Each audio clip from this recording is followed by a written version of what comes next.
Happy Monday evening to you. It's the Georgia Show here on the Dawgs HQ YouTube channel, the Rusty Mansell Twitter channel, the Facebook page, wherever you consume your news. Dawgs HQ's there as well. Rusty, good to have you on with us tonight, brother. It has been a big couple of days, man. It always is, it seems, when the NFL Combine rolls around. A lot of kind of waiting to see how everybody's going to do. I think Georgia did pretty well this year. It was a strong showing for several of the Dogs, and we'll just dive right in on it.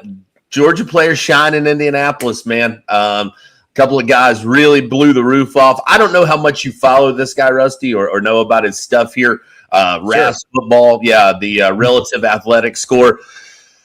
This is probably the storyline of the whole thing, right? Monroe Freeling just goes, and if you'll go back now, go back and watch Rusty and I talk about Monroe Freeling when he made this decision to come back. We said, this is a guy who will probably benefit from his combine workouts.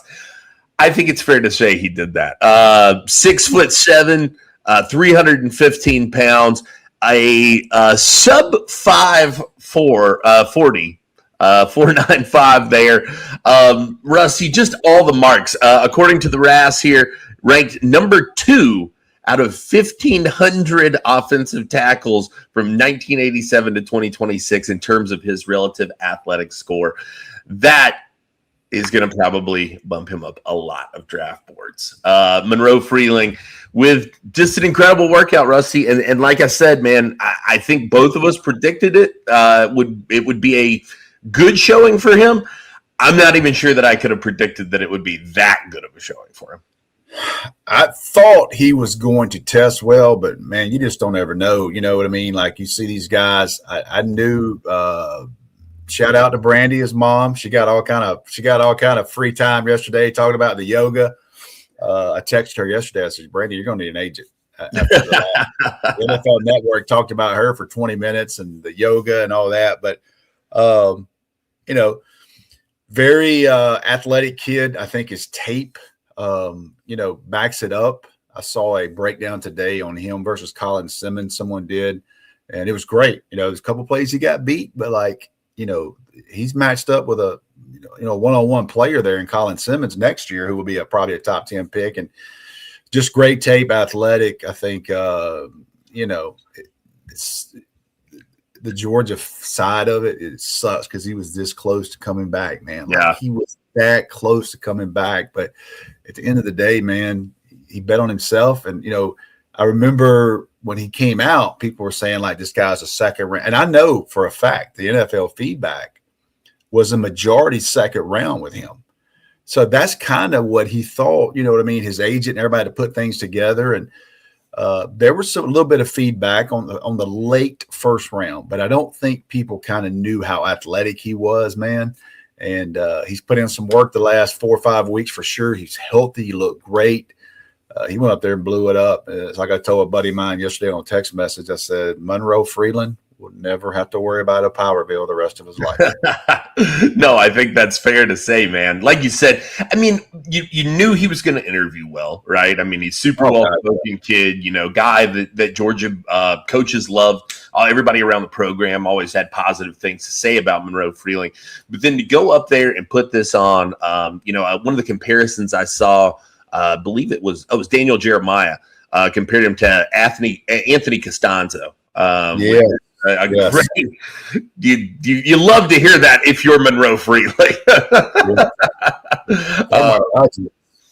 I think, Rusty, there's a real chance now that he doesn't go past the top 10. I mean, he put together that athletic of a performance, and definitely not going. He'll be selected sooner rather than later on the first night of the NFL draft.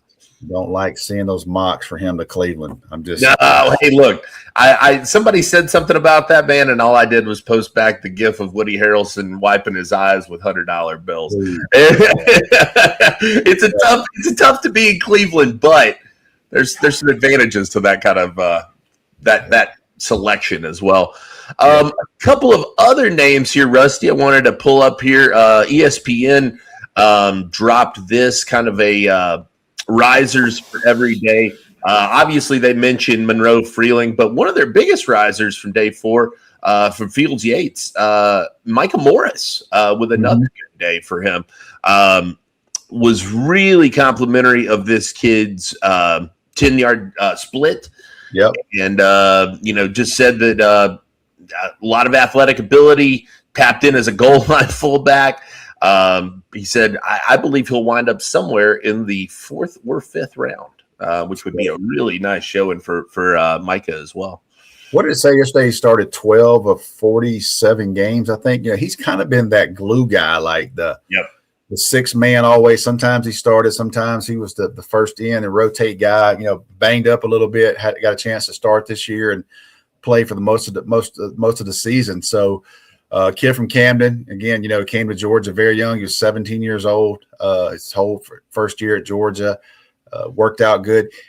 He's a big dude, man.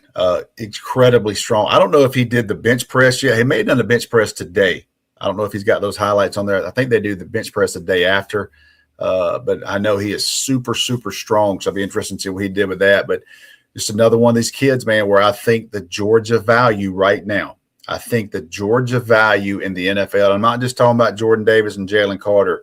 I'm talking about guys like Dan Jackson and all these guys that go make like Chaz Chambliss. Yep. Those guys, unrestricted free agents that make the team. You look at Tate, who goes in and starts all year. I mean, all the value right now in Georgia is not just those headliners. It's all the way down. You look at Nazir Stackhouse, a guy that does what he does and goes and makes the 53-man. Warren Brinson makes the 53-man. Those guys, that's where the value is created. So I think a guy like Micah Morris, you look at him, you say, hey, this is another Georgia guy. He's got 1 percentile body, 6'5", 334 pounds with 34.5-inch arms. You look at him and you go, this guy's NFL ready. Yates here with another write-up on Monroe Freeling. Freeling arrived in Indianapolis as a prospect that the league felt was ready to dominate the event, and he did. Of any of the offensive tackles that have been discussed as first-round locks, Freeling was the tallest at 6'7", had the longest arms, 34.75 inches, and the largest wingspan, 84.5 inches. He also ran the 4.9 340, further emphasizing that in a class that features other tackles with below prototypical measurements, Freeling has all the physical tools to go extremely high. He has been a top 15 pick for me and is trending up. Yeah, so he runs 4.95. Yeah, the first one, and I'm on the couch going, hey man. I'm on the couch going, hey, don't run again. Don't run again. So, you watch the ticker and just about, it's 8-10 guys. And I'm like, Monroe, he's smart. He's not running this thing again. And then I see his name again. I'm like, Monroe, don't run, man. And that joker runs 4.93. And so I know he was trying to be the fastest guy there, but congratulations to him, man. Everything he did. And look, he wasn't the only one that had a hell of a week, but this is a kid I've known since the 9th grade. And got a chance to meet his family and spent a good bit of time around them over the last 3 or 4 years. So I'm excited for him. And I know I put a tweet out yesterday, like, this is a kid that you're going to draft into your city, and you're going to take this guy as a first-round draft pick. Now he's likely going to be a top 10. When you have guys like that, you predict those guys to give you 10 years. Like, This guy's going to be a 10-year tackle. This guy's going to be a 10-year starter for us. But Monroe Freeling's going to be one of those players, man, that goes to your city. He's going to be involved in all kind of, charities and stuff like that. You're not going to have to worry about off the field issues with him. Put together kid, man. His ceiling is extremely high for wherever he ends up. Please God, don't let me kill Cleveland, but anywhere he ends up. Well, like you said, man, he's a plug and play guy. You're going to be able to get him and probably just forget about the whatever spot he lands at for the next decade. And he's a touch raw. I mean, he's still got a lot left in him. You know what I mean? Like, this isn't a 40 game. This isn't a 30-game starter, man. I mean, he was banged up last year, and everybody kind of got into him on that Notre Dame game until I told everybody that the kid had surgery the next morning.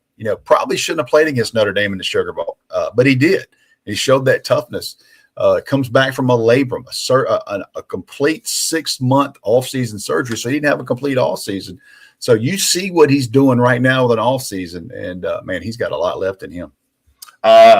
From day 3, Zack Branch earning some love. No surprise there. We figured he would be a guy who would really impress.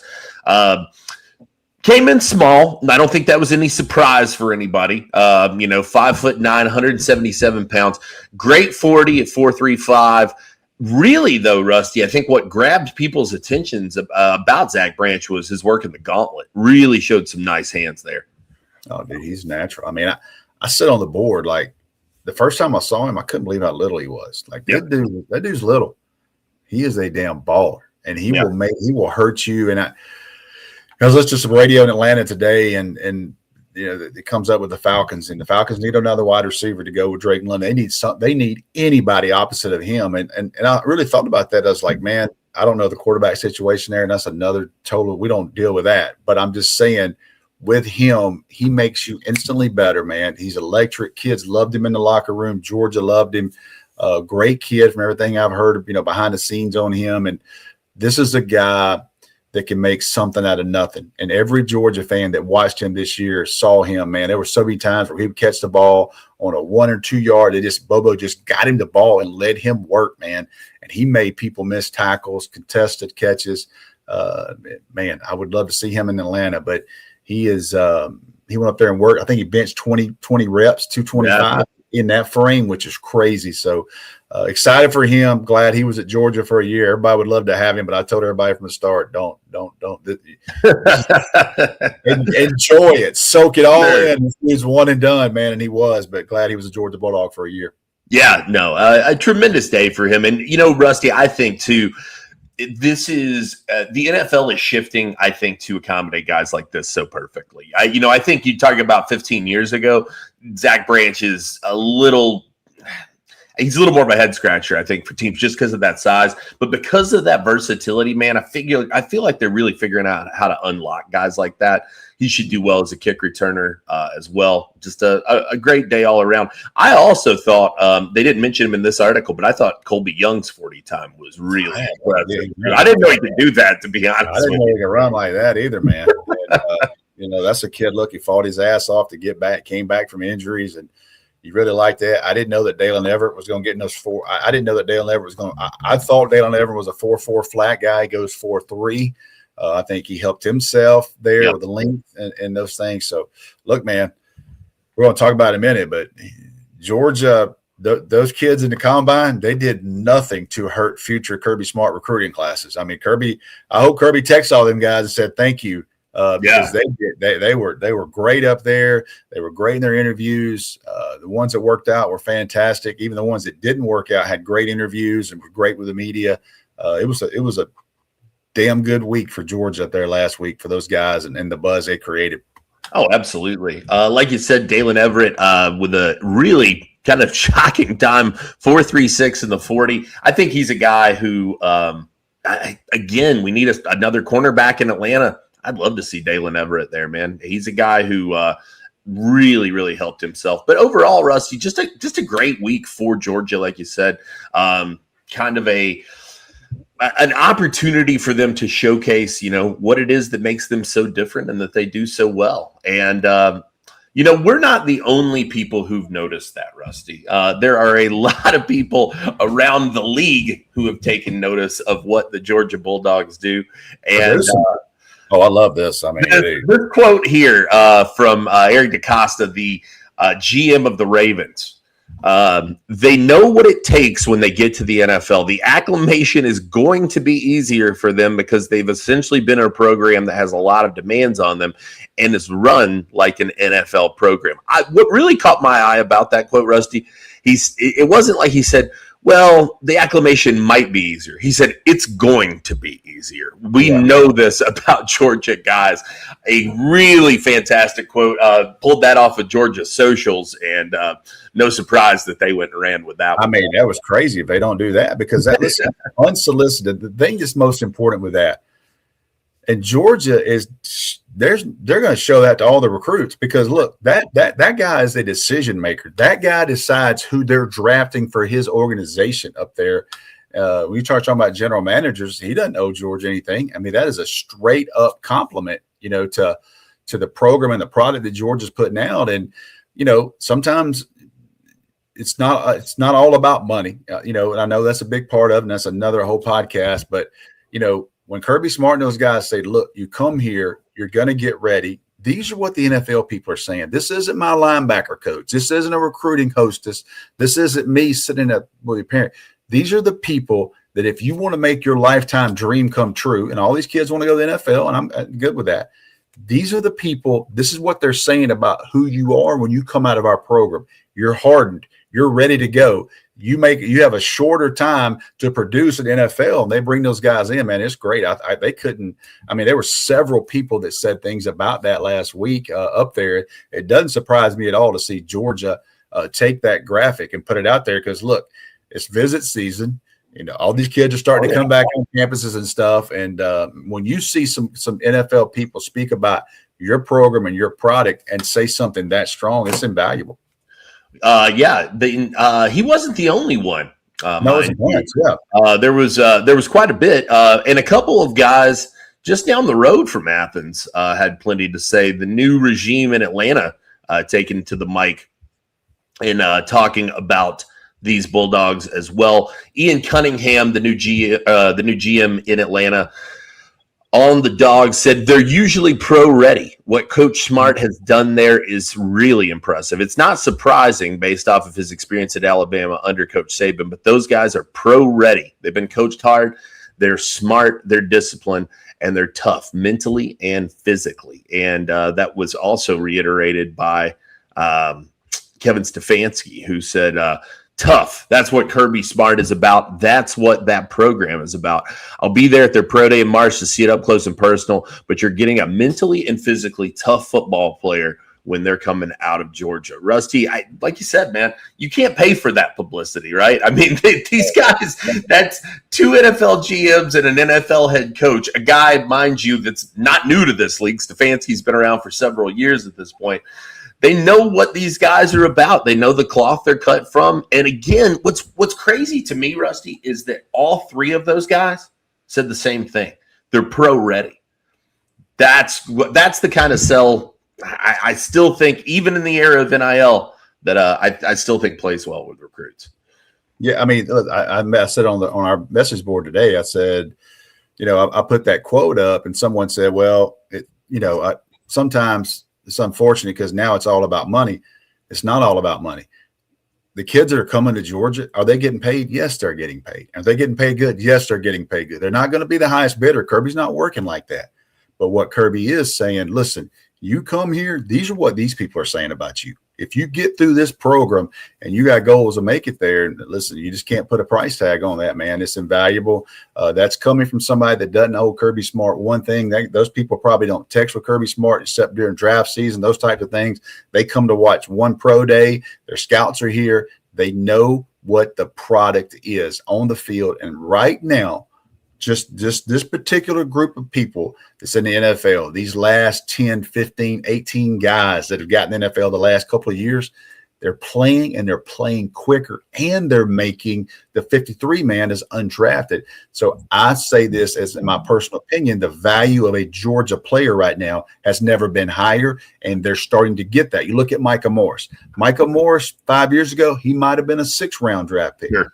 He's going to get the Georgia quote-unquote bump right now because he worked out good. He's got some stiffness to him, but he's also, a better term, he's a hardened player, man. He's been coached hard. He's been hollered at on the mic. He's been pushed. He's played in big games. He's played in big environments, and he's a 1 percentile human, man. When you're 6'5", 334 pounds, there's not many people like that run around. And Corey Williams, I'm going to answer that one question. We answered early. Did the Daylen Everette 40 times surprise you? It did. I thought he was a 4.43, 4.44 type guy, but for him to float like that, man, Daylen, probably, if you asked me last week, Daylen Everette, I would have probably said Daylen Everette is a early 4th or late 3rd, maybe. But you look at Daylen Everette, he's going to be great in interviews. How many times did Kirby Smart stick Daylen Everette in front of media? Tells you he trusts him. He's a captain. He's a guy that started. I think he had a really good year this year, wound up taking over QB1 and holding his side down. Really good in man coverage. I think he's really good in man coverage. Ask Texas how good he is in man coverage. He killed them in 2. He killed Texas in 2 games. So you look at all those things. I think Daylen Everette can be one of those guys as we get closer to it, can maybe slide to that second round, because if I'm an NFL GM and I'm looking at corners, I'm going, you know what? End of the day, I trust that Georgia kid over this other kid right now. And we got data to back it up. We got tested. We've met him, and Georgia kids are producing. Yeah, no, absolutely, man. Like you said, and look, this may just be a side effect of us being in the Georgia bubble. I just don't know that I heard praise this effusive for any other program out there. I mean, I maybe I missed it, and maybe it is out there. And if it is, just please someone send it to me. But I haven't seen it. I will say this, okay? So we had a ton of Georgia media there. Right. Allison Mastrangelo, Channel 2, Kaylee Mansell, they were all up there asking questions, okay? So they're doing their content, but they weren't the only media market up there. You know what I mean? There's other schools had everybody, and I don't know if those questions weren't asked, but I do know that when DJ Shockley sat down with Kevin Stefanski, he asked him and all those guys. So, you know, there is that part, but those guys laid it on pretty thick. And like you said, there was other ways to word that. They didn't hold back on that. Yeah. So to me, that's where it's the most valuable. Yes, it was Georgia media up there asking Georgia specific questions, but also these guys are professionals. They know how to handle media, especially head coaches and general managers. They didn't hold back their opinion. They laid it on thick and was pretty damn confident. Yeah. I mean, like you said, really on just as many whatever front you wanted to choose, it really couldn't have gone much better for Georgia in that regard. I think that it was just all around a great success for them. Rusty, speaking of guys who could be in this conversation here in a few years, there's a new prediction in for the Dawgs. And boy, it's one I'm excited about. I got to tell you, I love everything about this guy, Rusty. And the new prediction in from Steve Wilfong for Jerry Outhouse out of Fort Worth, Texas. Rusty, he's got a skullet, man. This kid, you got to be some kind of dude with some kind of belief in yourself to rock the skullet. And this is a guy that, you know, it's been interesting to follow because you hear pretty frequently one of those boogeyman names in the form of Texas Tech being involved here with Jerry Outhouse, and you know, that doesn't seem. It seems like the momentum is heavily in Georgia's favor at this moment, man. You see, they did tested well this weekend at the Under Armour camp in Dallas. I think that kind of, you know, the buzz kind of started because what happened there? We got in front of a ton of media, and he's making a decision this week. So you sent us a text that, hey, listen, I talked to somebody in Texas a little while ago. This kid may end up at Georgia. So we started talking on our group text. We all reached out to people. I didn't know a ton about him until last week a little bit, and then yesterday, obviously, you start doing all the stuff with that. But you look at him, and it's early. And it's going to wind up being a decision. If Georgia gets him, you start talking about a kid in the state of Texas. But you look at that, and big boy football, he backs it up in a national camp. And if Georgia gets him, which right now there's predictions for that. I haven't personally made a prediction. It sounds like it's trending that way. I want to see what happens as things go into the week. But, you know, one of those deals, man. You see him. Can you play man coverage? Are you got size? You got verified height? You got ball skills? Let's see that right there. He goes and gets the ball up in the air. I don't want to pretend like I've known this kid for 4 or 5 years because I didn't, but I can see why Georgia's involved with him if that makes it easier. Oh, absolutely, man. No question about it. And has had some really strong things to say in the past about Dante Williams. Feels super close to him. You know, just said that's a guy that you know, I believe him. You know, he said he's not going to BS me. He's just going to kind of shoot me straight on everything, whether or not I choose Georgia. And that's something that it seems like this kid really values. But 4-star guy, man, you know, you're talking about a top 200 prospect here in Jerry Outhouse. I mean, for God's sakes, his name's Jerry Outhouse. It's incredible. You can't do any better than that, Rusty. I love it, man. But this is, and I'll say this. I think that, you know, a pickup like this is obviously something you're going to have to fight for the long term, being that he is from the state of Texas, right? But also, too, I think that it's important to be exploring those options. I know you and Jeremy Johnson had a chance to go out to the Sevens this past weekend and see Dante Wright in action, a guy that Georgia has on the commit list. They love, and rightfully so, it sounds like, by all the measures. But Georgia's got a big fight on their hands there, man. Yeah, you look at take a kid from Long Beach Poly out in California, and first time I see him live, and it was funny, not funny, I guess, but I stood at midfield, didn't have anything on, I just kind of stood at midfield. I didn't introduce myself. I wanted to watch him for a couple games. I actually sitting there with Chad Simmons, and I said, Chad, is that him? And he goes, that's Dante right there. And man, I watched him the first game. And I looked at Chad. I said, oh boy. Oh boy. And he goes, he is really good. I didn't introduce myself. I didn't shake my hand. I watched the next game, and I'm telling you now, this dude is long. This dude can run. This dude is sticky. This dude can compete. He covered the slot. He covered the outside guy. When I walked off the field, I told Chad, I said, Chad, Georgia got their hands full with that. I know Oregon's involved. I know USC's involved. Everybody's involved. Now, listen, they've got him committed, so I'm not going to be like, Debbie Downer here, but they got their hands full with somebody like that. But I would fight my tail off, man. It's been a while since I've kind of seen one of those. This guy is the real freaking deal, man. And I was impressed with like his demeanor. Yeah. A lot of times kids would take off, and like this dude was all over the place in 7-on-7 Saturday at a national tournament, man. I was really, really impressed. Yeah, I think I saw you post on the board that you would take him in Athens today if you could. I would if he would have needed a ride from Peachtree Ridge Saturday, he would either rode with me or Jeremy Johnson. If he needed. I'll drop you off, and once I drop you off, that you're their business. But if you need a ride over there, I'm 40 minutes away, man. But he very impressed, man. And I see why everybody's involved. And I see why Georgia took him early. You'd be damn crazy. You'd be damn crazy not to. And, Dante's doing a great job with those California connections. And you never know, man. Maybe he holds it. Yeah. No, that'd be huge, man. Absolutely. Rusty, the next big thing, spring practice right around the corner here. Hard to believe it's already almost time. And Jake Rowe and I have been talking about this for a couple of weeks.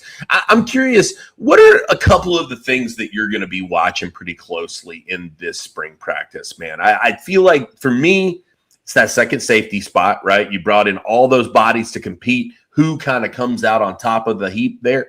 And then, you're replacing some pass catchers, man. You've got some great young guys, but they're untested. And so can they rise up to that occasion?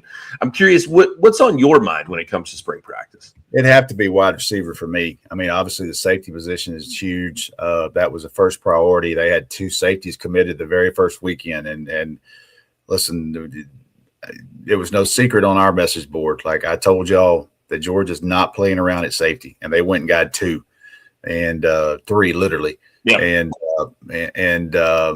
But the offensive line, you know what I mean, there with Monroe Freeling, Ernest Green, how do they match that up? What are they doing there? There's plenty, the quarterback situation is Gunnar Stockton. We know that. Kind of the linebackers going to be Chris Cole and Justin Williams and all those guys, Zayden Walker. You kind of know who's going to be there. Yes. You look at all those guys. The D-line group's pretty solid there. You'll have some bodies, but it's the young guys who can get in early. What does Zach Hilton look like? Valdon Sohn, all those young guys, how quickly they adapt. And, we had to do bits and pieces going into spring because – the good thing is there's a lot more people that watch spring practice. And the one thing I like about spring at Georgia, they're going to get everybody. They're getting everybody reps. But I do think, Dante Dowdle, the running back from Kentucky, what does he look like? And then that receiver core. Because they went and got Isaiah Cannon. And then I think Georgia had to make some decisions. Because do you trust the young guys? They did have some guys on campus, but after Trey Richardson came off that day, Georgia, from what I remember, they didn't bring another wide receiver in. And I think at that point they thought, I don't know that anybody we can bring in is better than what we've got. Right. And I think that was the decision that was made. So, excited about these young guys, Talon Taylor, CJ Wiley, Landon Rolden, all these guys that it's kind of their time. And it's crazy to say they're, sophomores and second-year guys, but, you got to mix in with the Humphreys and all those guys. You got to mix them in with those guys and find Sokovia. It's a big spring for Sokovia White. It's a big spring. It's a big spring for Sokovia White. He's stepping into that, kind of role there with Zack Branch had, and a little bit different player, but there's a lot of touches left. The tight end room is stacked. There's young kids. So it's a little different than last year when on paper you had 7 returning starters. You basically had Gunner for a game and a half, really didn't know what you had there because it was just so different situations for him in that Texas second half. And then the Notre Dame game when you're playing with Monroe Freeling, who's basically one-handed, you didn't quite know what you had with Gunner enough. You're going to know what you have with Gunner. You're going to know the next steps that Gunner has to take, but you know what works with him. And so it's a little different spring going in. Ryan Puglisi's going to get a lot more reps in the spring too, because you want to see him. And he's not walking in going, this ain't my job. I know how that kid's wired. He's coming in and he's trying to take minutes too. Yeah, no, absolutely. Like you said, man, just a number of storylines for this one. That left tackle spot going to be super interesting to watch. Is it going to be? I'm interested in the right tackle. Okay, what do they do there? Is Juan Gaston the right tackle? Can Aboko? Can a true freshman? Right. Get a true freshman? Because I talked with some people, like in the little spring meetings building up, he's in that right tackle spot right now. That's the position he's playing. I mean, he's starting, but I'm saying very interested in that. I think right now, if Georgia played in 2 weeks, I think it'd be Juan Gaston at right tackle and Ernest Green at left tackle. But we'll see how the thing unfolds this spring. Yeah, absolutely, man. Going to be interesting. No question about it, guys. We will have it covered for you every step of the way over at Dawgs HQ. So come over, hang out with us, man. We got tons of notes coming out, tons of recruiting scoop. Dead period's over, so guys have been in and out already, man. They kicked off the week with some visits. It's just a loaded time, man, between the recruiting, between spring practice, et cetera, et cetera. We got it all covered from head to toe over at Dawgs HQ. Come hang out with us, and we will catch you again on the Georgia Show here very, very soon. For Rusty Mansell, I'm Jake Roos. Have a great evening.